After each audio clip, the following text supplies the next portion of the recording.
Hey guys, raining here, and I just wanted to shoot a video about some things. Anyway, jumping in, there's a lot of suffering in the world.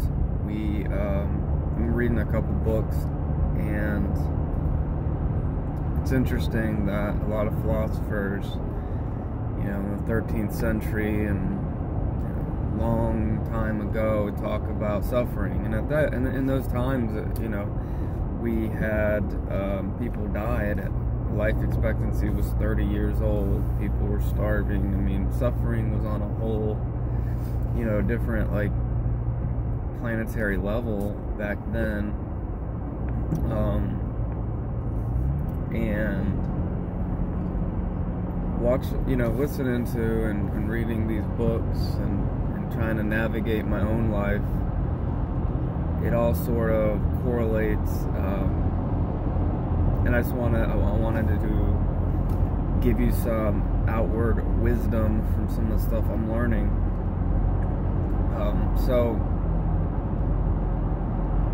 humanity's been suffering forever, and I'm battling with my Christianity.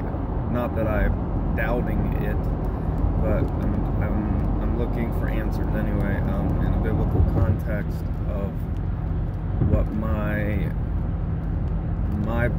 beliefs are and my biblical constructs are going to be. But anyway, that'll come later. Maybe I'll talk about that. I don't know. Religion's not a great topic to get into on a public forum. But I'm a proud Christian, so I'm not scared to admit that. But anyway, it can be very draining. So just right before I say that, suffering to me is drainage.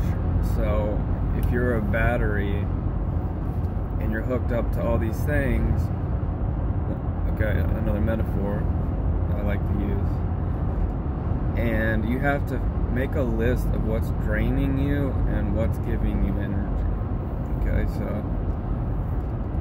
poor sleep, draining you, and then you have to look at what's causing the poor sleep. Is it alcohol? Is it drugs? Is it stress? Is it worry? Typically, right?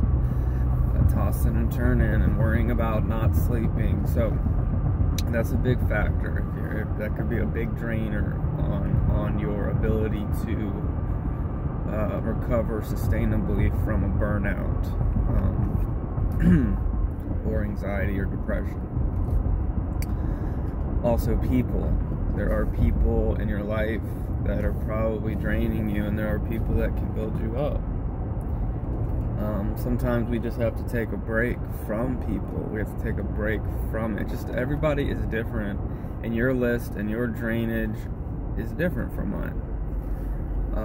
When I had my burnout, my really true burnout last year, it was really, really bad. I kept forcing myself to, talk to people. I was obsessed with being on the phone, and it made me feel worse. Ugh.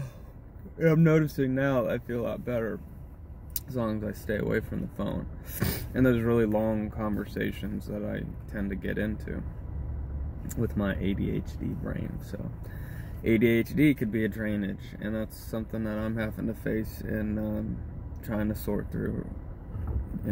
Anyway, so suffering's been going on a long time, but back then it was much more defined. Nowadays it's like, we lived to 70, 80, 90 years old. We've gotten rid of, back then you could fall and scrape your knee and die from infection, so it's just so easy to die. It's like 1 in 2 people died before the age of 3. So it was a lot of death. It was a lot of despair, 100-fold to what it is now. Yet the suffering